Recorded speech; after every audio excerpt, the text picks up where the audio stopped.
And I have the kids screaming. Oh, no.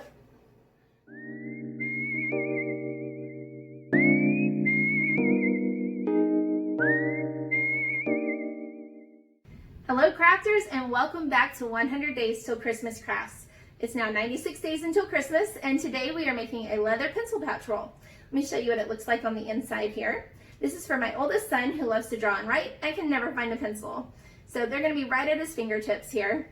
I do encourage you that if you're going to make this craft today, to be sure and use the correct tools when working with leather, because leather can be very difficult since it's a thicker material, and the correct tools just makes it a whole lot easier and less frustration if you're going to do this.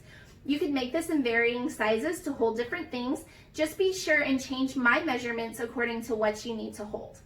Okay, so first off, you're going to need some leather, of course. I buy mine in the scrap bins in Hobby Lobby, the scrap bags, excuse me. They're about $12 for a big bag, and you get several pieces of leather. If you're going to make a very large roll, you're probably going to want to buy the leather individually instead of in the scrap bags, so that you be sure and get a nice leather that's going to have the right size piece that you want. This bag actually had a huge piece, but let me see if I can show you. There was actually holes in a lot of this leather, so if I had done a bigger bag, I probably wouldn't have been able to get it out of that leather. Next, you're going to use some leather cord. I happen to have this on hand. If you do not want to buy this or do not have this, you could really use any cording, or you could cut some leather cord out of your big piece of leather.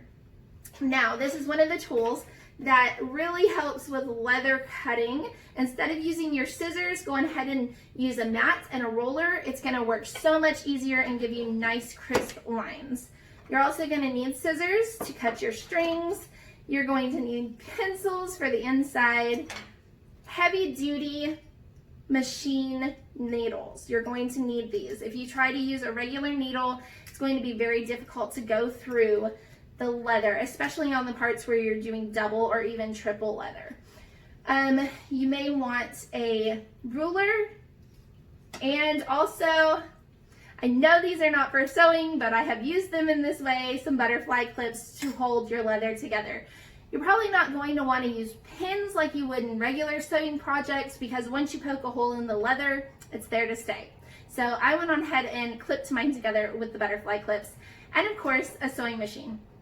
Now, this obviously is a home sewing machine, and it is not made for leather, so take it slowly and make sure that you're practicing on a piece of scrap leather before you try your project. Okay, let's get to it.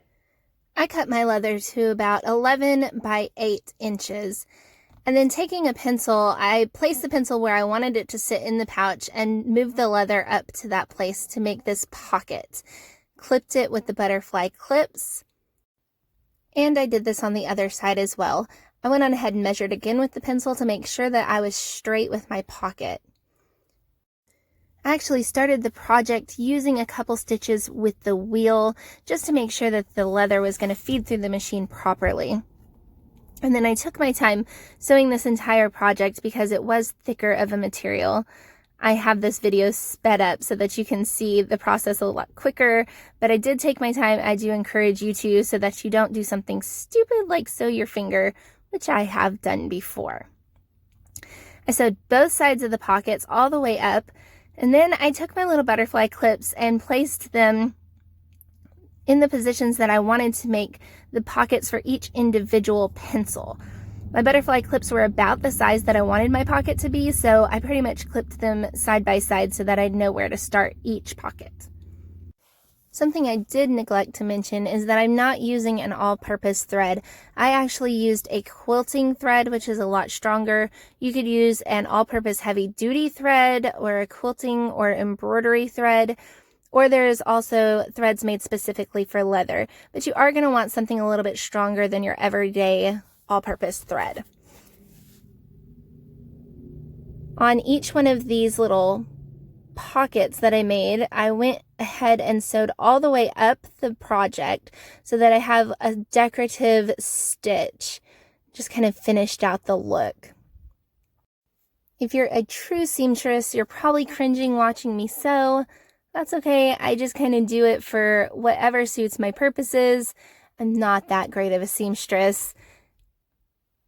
Here I am finishing out those pockets, and then next I'm going to take the cord and I'm going to attach it to the outside of the project. I let it overlap the project about an inch just for decoration, and I actually attached it using the wheel only, and then I used the machine to do a back stitch on it just to make sure that it was really good and tight. And I went on ahead and did that twice. Then I sewed across the top, just to finish out that decorative stitch. And here's the finished project.